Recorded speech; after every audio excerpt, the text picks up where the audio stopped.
ግብር ኩራት ነው ግብር ስንከፍል ግብር።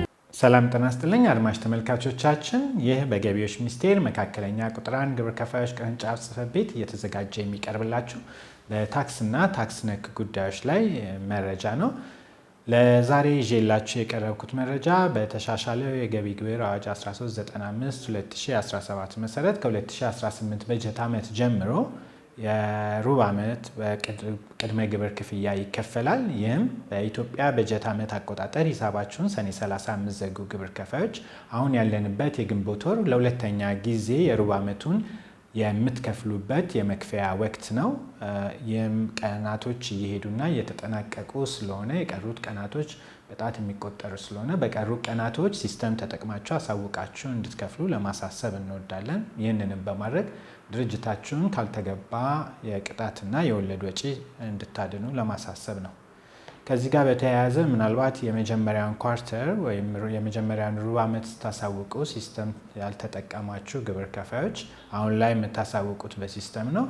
በምን መልኩ ነው በሲስተም የምናሳውቀው ለሚለው ደግሞ ማሳያ ይሆን ዘንድ ከዚህ ቀደም በገቢዎች ሚኒስቴር የተሰራ በምን መልኩ በሲስተም ማሳወቅ እንችላለን የሚል ቪዲዮ አለ።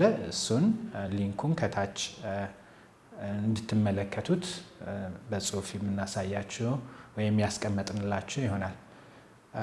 ከዚህ ጋር ተያይዞ በሲስተም የምታሳውቁ ግብር ከፋዮቻችን አሁን ላይ ሁለተኛው ኳርተር ስለሆነ የምናሳውቀው ስትመርጡ ኳርተርቱን መምረጣችሁን እንዳትዘነጉ ለማሳሰብ እንወዳለን። ሌላው የምናቀናንሰው በዚህ ወቅት የምናቀናንሰው ኳርተርቱ ላይ የምናቀናንሰው ዊዞልዲንግ ከጥቅምት 1 እስከ ታህሳስ 30 ዊዞልድ የተደረግነው ነው። አንዳንድ ግብር ከፋዮቻችን የመጀመሪያው ኳርተር ላይ በአብላጫ ዊዞልድ ተደርገን ከነበረ እሱ ለቀጣይ ኳርተርቱ ይተላለፋል የሚል ጥያቄ አንስተውልናል። በአብላጫ ዊዞልድ ተደርጋችሁ ከነበረ ኳርተር 1 ላይ ወደ ኳርተርቱ የሚተላለፍ ነገር የለም። ይልቁንም አመቱ መጨረሻ ላይ ወደፊትም ከሚያዝያ 1 እስከ ሰኔ 30 ዊዞልድ ከምትደረጉ ጋር ባለፉት 3 ኳርተሮች በአብላጫ ከፍላችሁ ወይ ዊዞልድ ተደርጋችሁ ከነበረ እና ካልተቀናነሰ እነሱ አመቱ መጨረሻ ላይ የሚቀናነሱ ይሆናል ማለት ነው።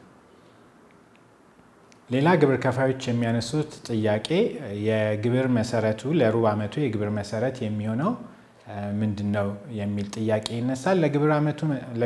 ለሩብ ዓመቱ ግብር መሰረት የሚሆነው 2017 በጀት ዓመት ላይ የከፈላችሁት ግብር ነው። ይህ ግብር ማለት ዊዞልድ ከማቀናነሳችሁ በፊት የነበረው የግብር መጠን ማለት ነው። ለምሳሌ አንድ ግብር ከፋይ በ2017 በጀት ዓመት 4 ሚሊዮን ብር ግብር መጥቶበት ወይም ደግሞ ከፍሎ ከነበረ 3 ሚሊዮኑን በካሽ 1 ሚሊዮኑን በዊዞልዲንግ ደረሰኛ አወራርዶ ከሆነ መሰረት የሚሆነው 3 ሚሊዮን ነው ወይስ 4 ሚሊዮን ነው የሚል አንድ ጥያቄ በአንዳንድ ግብር ከፋዮች ስለሚነሳ መሰረት የሚሆነው ዊዞልድ ከማቀናነሳችሁ በፊት የነበረው የግብር መጠን ነው 4 ሚሊዮን ወይም አጠቃላይ የከፈላችሁት የግብር መጠን 4 ሚሊዮን ብር ይሆናል ማለት ነው። ይህንንም ለየሩብ ለ4 ስናካፍለው በየሩብ ዓመቱ 1 ሚሊዮን 1 ሚሊዮን ይሆናል።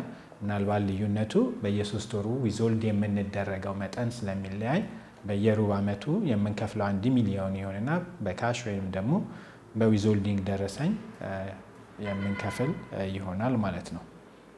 ለዛሬ ይዤላችሁ የቀረብኩት መረጃ ይህንን ይመስላል። በቀጣይ በሌሎች መረጃዎች እስከምንገናኝ ድረስ ቸር ሰንብቱ።